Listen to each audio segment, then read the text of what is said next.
কোটি টাকার অচল 2000 টাকার নোট বদলে দিতে এসে ত্রিপুরার পার্শ্ববর্তী রাজ্য অসমের করিমগঞ্জের রাতাবাড়িতে পুলিশের হাতে ধরা পড়ল 7 জন প্রতারক। ধৃতদের মধ্যে রয়েছে হাইলাকান্দি কানাড়া ব্যাংকের ম্যানেজার যশরাজ টেকা, লোন অফিসার চিনলাল মৌন, হাইলাকান্দির আনোয়ার হোসেন লস্কর সহ বেশ কয়েকজন ব্যক্তি। এই দলটি স্থানীয় একটি প্রতারক চক্রের কাছ থেকে বৃহস্পতিবার রাতে 2 কোটি টাকার 2000 টাকার অচল নোট পরিবর্তন করে নগদ চালু টাকা হাতে নিয়ে রাতাবাড়ি বাজারে এসেছিল। এমনই খবর পেয়ে পুলিশের একটি দল অভিযানে নেমে গাড়ি সমেত ব্যাংক ম্যানেজার সহ 7 জনকে পাকড়াও করতে সক্ষম হলেও 2 কোটি টাকার 2000 টাকার অচল নোটের চক্রটিকে জালে তুলতে সক্ষম হয়নি। ধৃত ব্যাংক ম্যানেজার বিশেষ প্রতারক চক্রের মাধ্যমে নোটবন্দি 2000 টাকার অচল নোটগুলি 25% কমিশনে সংগ্রহ করতে চেয়েছিলেন বলে সূত্রের খবর।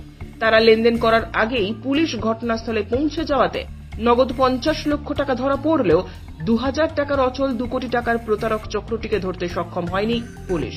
পলাতক প্রতারক চক্রটিকে ধরতে পুলিশ সবদিকে জাল বিস্তার করেছে। এদিকে ধৃতদের থানায় আটকে রেখে টানা জিজ্ঞাসাবাদ করার পর তাদের আদালতে সোপর্দ করেছে পুলিশ। যোৱাকালি আমাৰ এটা সোৰ্স ইনফৰমেশন আছিলে যে মানে বিভিন্ন মানুহ বেলেগ ডিস্ট্ৰিক্টৰ পৰা আহি আমাৰ কৰিমগঞ্জ ডিস্ট্ৰিক্টৰ ৰাতাবাড়ি এৰিয়াত মানে 2000 रुपीजৰ যিটো পুৰণা নোট সেইটোৰ এক্সচেঞ্জত মানে 500 रुपीजৰ নতুন নোট এক্সচেঞ্জ কৰিব, মানে 25% ইন্টাৰেস্ট মানে বেনিফিট হয়। তো সেইটো কাৰণে আমি এটা ট্ৰেপ লে কৰিছোঁ। তাতে আমাৰ ওচি ৰাতাবাড়ি আছিলে, তেওঁ লিড কৰিছে।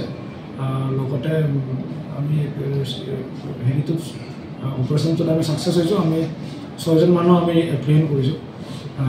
তাতে দুটা গাড়ী আৰু 6 জন মানুহ আমি এপ্ৰিহেণ্ড কৰিছোঁ। তেওঁলোক ৰকিবুল হুছেইন, তেওঁলোকৰ নাম হ'ল ৰকিবুল হুছেইন, বৰপেটা ডিস্ট্ৰিক্টৰ হয়। তেওঁ দেৱজ্যোতি বেজবৰুৱা নলবাৰী ডিস্ট্ৰিক্টৰ, আনোয়াৰ হোসেন লস্কৰ হাইলাকান্দি ডিস্ট্ৰিক্ট, মোহাম্মদ শাৰিফুল আলম খান বৰপেটাৰ, আৰু তেওঁলোক এটা বৰ্ডাৰত আহিছিলে। আৰু বেলেগ এটা পাৰ্টি আমি ডিটেক্ট কৰিছোঁ য'ত বেংকৰ অফিচাৰ আছে যশৰাজ ডেকা, তেওঁ ব্ৰাঞ্চ মেনেজাৰ হ'ল কানাড়া বেংক হাইলাকান্দি, আৰু চিনলাল মোৱান, তেওঁ লোন অফিচাৰ হয় কানাড়া বেংকৰ। তেওঁলোকে 500 रुपीजৰ নোট এক্সচেঞ্জ কৰি পুৰণা 2000 रुपीजৰ নোট তাৰ এক্সচেঞ্জত মানে লোৱা কথা আছিলে। তো সেইটো হেৰিত আমি তেওঁলোকক ট্ৰেক কৰিছোঁ, তেওঁলোকক ধৰিছোঁ। এতিয়া মানে আমাৰ এটা ইণ্টাৰগেশ্যন চলি আছে।